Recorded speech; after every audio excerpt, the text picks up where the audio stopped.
Hello, আসসালামু আলাইকুম। আশা করি সবাই ভালো আছেন।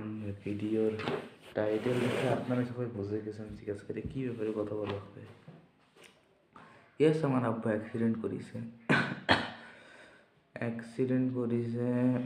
মস্তর মোড়ে। নতুন রেলওয়েতে ব্রিজ আছে, ওই ব্রিজের টান রড একটা অটো ছিল, এই অটোর সাথে অ্যাক্সিডেন্ট করেছে।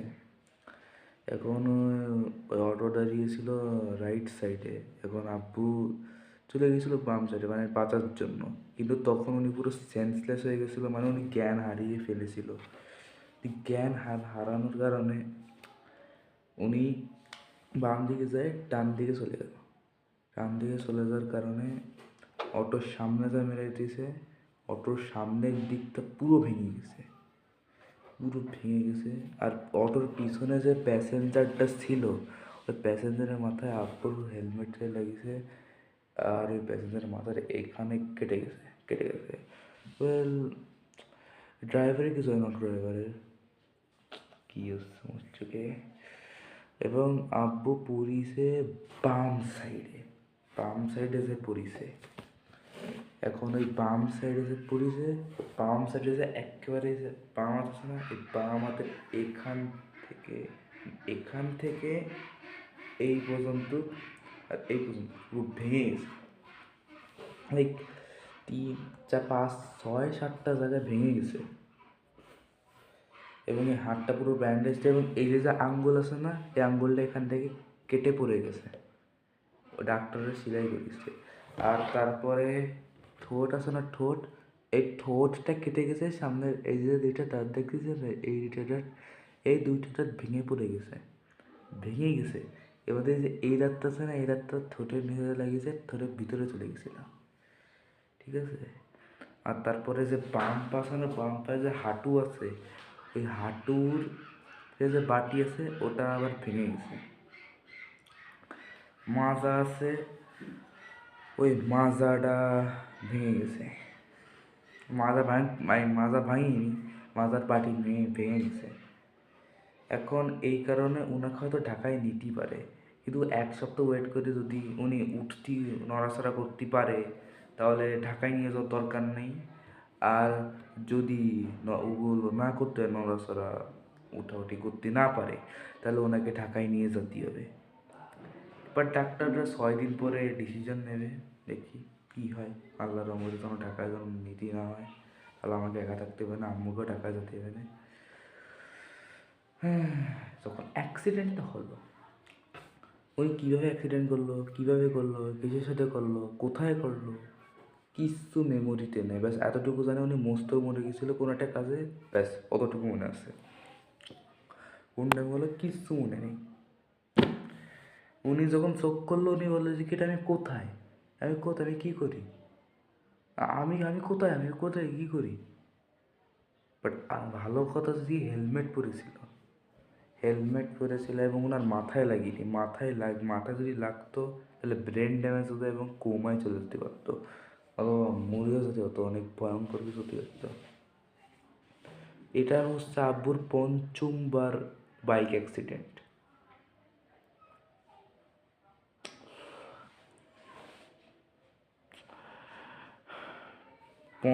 পঞ্চম। বাট এর আগে যেসব অ্যাক্সিডেন্ট হয়েছে ওগুলো মেজর নত বেশি, বাট এই অ্যাক্সিডেন্টটা সবচেয়ে বেশি মেজর ছিল। তাই এটা সবচেয়ে বেশি ভয়ঙ্কর ছিল, ভাবেন যে কিছু হয়ে যেত সেদিন। এবং এটা করেছে 28 নভেম্বর সন্ধ্যাবেলা, সন্ধ্যা হতে যাচ্ছিল, মানে ইভিনিংয়ের টাইমে। আব্বু গেছিলো, আম্মু ওখানে আমাদের হাঁস আছে, আম্মু হাঁস নিয়ে আসতেছিলো। আব্বু একটু স্লো করলো এবং আম্মুকে বলে কি 5 মিনিটের মধ্যে আসতেছে, ওখানে একটা কাজ আছে ওখানে। আর তারপরে তো জানেন আমি বলিস আপনাদেরকে। সো এখন উনি করেছে 28 নভেম্বর, আমি বলতে পারিনি, বিকজ আপনারা তো জানেন আমার ফাইনাল পরীক্ষা শুরু হয়ে গেছিলো, এখানে পড়াশোনা মনোযোগ ছিল। তারপরে আব্বু অ্যাক্সিডেন্ট করেছে, এটা আমার মন খারাপ ছিল, তাই ভিডিও আমি বানাচ্ছি আজকে 4 নভেম্বর, 4 ডিসেম্বর আমি ভিডিওটা বানাই, এবং 4 ডিসেম্বর এই ভিডিওটা আমি আপলোড করব। সো এই অবস্থা। এবং উনি খুলনা সিটি মেডিকেলে ভর্তি, খুলনা সিটি মেডিকেলের 14 তলায়, রুম নম্বর 1418। এবং এবং একটা কথা বলবো, 14 তলায় যেসব পেশেন্টসরা আছে সব কটা হচ্ছে অ্যাক্সিডেন্টের পেশেন্ট।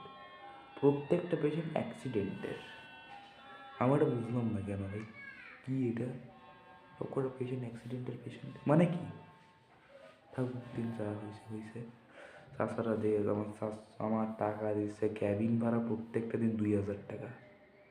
আরে এই 2 দিনে সব হাসপাতালে সব কিছু যত কিছু বিল হয়েছে 2 দিনে 75,000 টাকা বিল হয়েছে। এবং বেশি টাকা দিচ্ছে আমার ছোটো শাশু। এবং আমার ছোটো শাশুর নাম হচ্ছে মারুফ আহমেদ, এবং তিনি ইনকাম ট্যাক্সের কমিশনার। এবং আমার বড় চাচ্চু হচ্ছে, বড় চাচ্চু ব্যবসা করে। সো ওখানে যখন আপু অ্যাক্সিডেন্ট করেছিল, অ্যাক্সিডেন্ট যখন করলো লোকেরা এসে দেখতেছিল, কেউ ওনাকে উঠে নিয়ে যায়নি, মানে নিয়ে যায়নি। ব্যাস ওখানে একটা মহিলা ছিল, ওই মহিলাটা আব্বুকে চিনতে পারলো। এটা হচ্ছে সোয়াব কাউন্টারের ফ্যান, আমার স্বাস্থ্য বয়রা বাজারের দোকান আছে তো, তার বয়রা বাজারের দোকান, ব্যবসার দোকান। তো এই ঠিক আছে, বুঝতেছেন না কি বলতেছে আপনারা, বুঝে গেছেন। তো ওই মহিলাটা আর আরও 2-3টা লোক ভ্যানে চড়ায় আব্বুকে নিয়ে ওই বড় শাশুর দোকানে গেল। বড় শাশুর দোকানে ছিল হচ্ছে ওনার ছেলে তানভীর ভাইয়া, ওনার বয়স জানি না 21 বছর। তানভীর ভাইয়ের দোকানে ছিল।